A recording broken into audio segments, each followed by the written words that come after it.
The White House has confirmed President Biden will speak with Russian President Vladimir Putin on Tuesday. He's expected to focus on what U.S. intelligence officials say is a planned invasion of Ukraine. President Biden says the U.S. is taking steps to make it, quote, very, very difficult for that to happen. U.S. intelligence says Russia is preparing to invade Ukraine with nearly 175,000 troops. The attack could happen as soon as next month. Kremlin officials deny the claims. Officials there say that they are only conducting military exercises. Russia says Ukraine has 125,000 troops at the border as well. Joining me now is Nina Krushcheva from Moscow. She is a professor of international affairs at the New School. Nina, thanks for being here. I want to get some context on why Russia would invade Ukraine. If the U.S. intelligence reports are true, what does Russia have to gain from launching an attack? Well, I'm not entirely sure that the U.S. intelligence reports are entirely true, though. Even, I think, Politico yesterday, a few days ago, published another piece saying that the intelligence report says that although Russian intentions may be indeed serious, it also doesn't look like the invasion is to happen just because there's no logistical support. And clearly, that's not on the ground. So I would not necessarily think that Putin is preparing to invade Ukraine, although the military moves on the border close to Ukraine, in fact, is happening. And that is, I believe, and many people, many analysts here in Moscow believe that is a way to send a message to the West that Ukrainian armament that is happening right now and NATO kicking out, I think a few months ago, maybe last month, I don't remember exactly, 10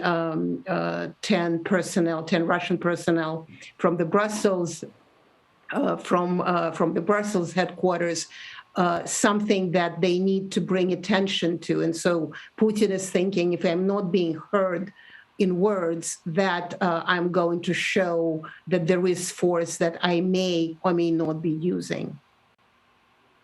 Nina, it's so helpful that you are there in Moscow. How is the Russian government describing the current situation, that troop buildup, to the Russian people? Well, the explanation is we hear it every day. It's a Western hysteria. It's a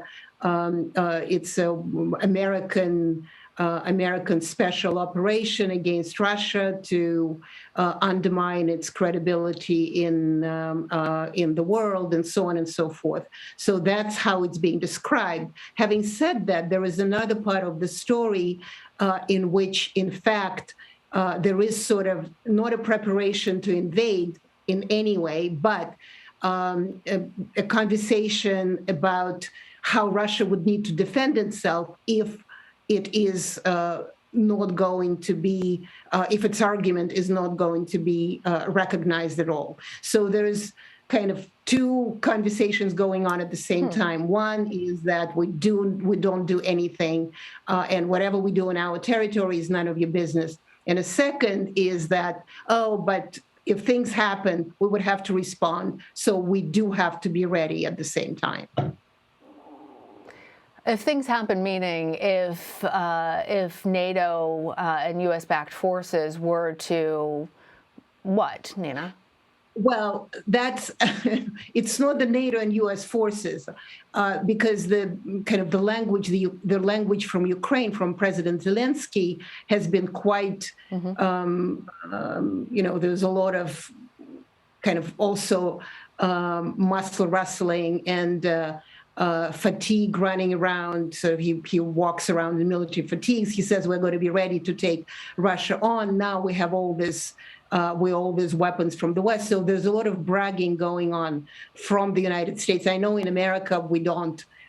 You guys don't really. We kind of concentrate on the Russian language, but not so much on the Ukrainian language. But the language has been quite forceful coming from Kiev.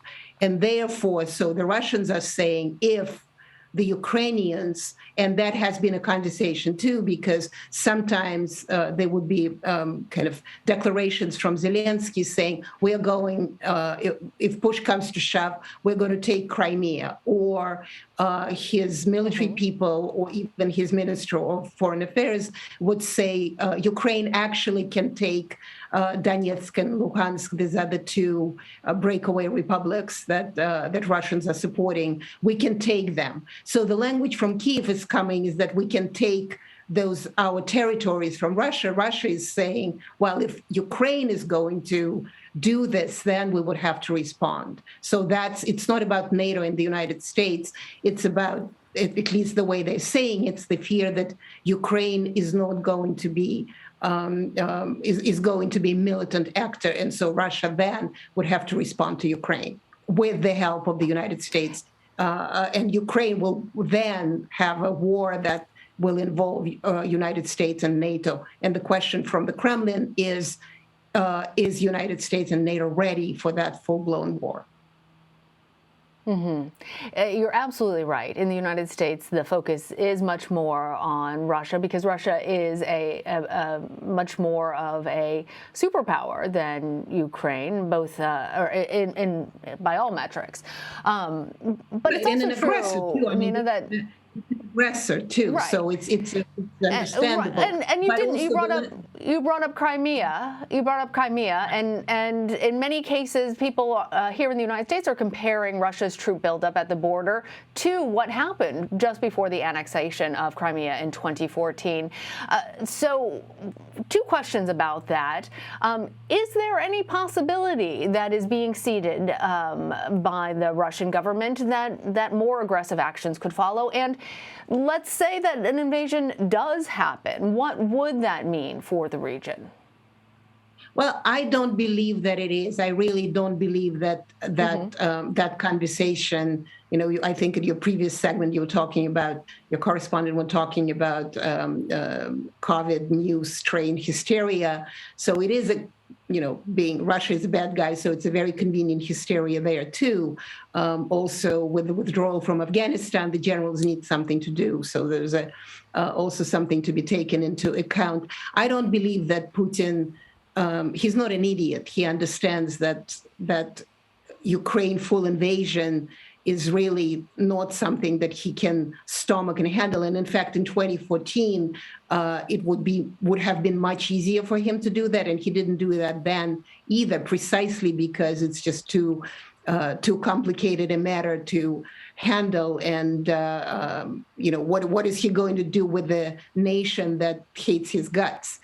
So I don't think that's the case. And also with it's not similar to what was happening in the 2014. I actually think that the NATO and the American force with which they're talking about the sure Russian invasion is precisely because they're afraid to miss a moment, potentially a moment that they think may or may not happen. So I think that's also kind of a deterrence, that kind of screaming about Russian danger. It's also a deterrence for Russia, is that in case you plan it, in case we are seeing something that we are seeing and reading it the right way, we want to make sure that we scream so hard about it that would be very difficult for you to do that. And I think that's what President Biden was saying yesterday, that he's going to address that. He's going to make it very difficult for Putin to invade, because then there will be consequences. So in many ways, I think the loud voices for all three parties, which is the United States, NATO, Ukraine, and Russia, kind of as an important force of deterrence, but also to kind of make them to be noticed and be paid attention to. So very interesting. Nina Krushcheva, thank you. Thank you.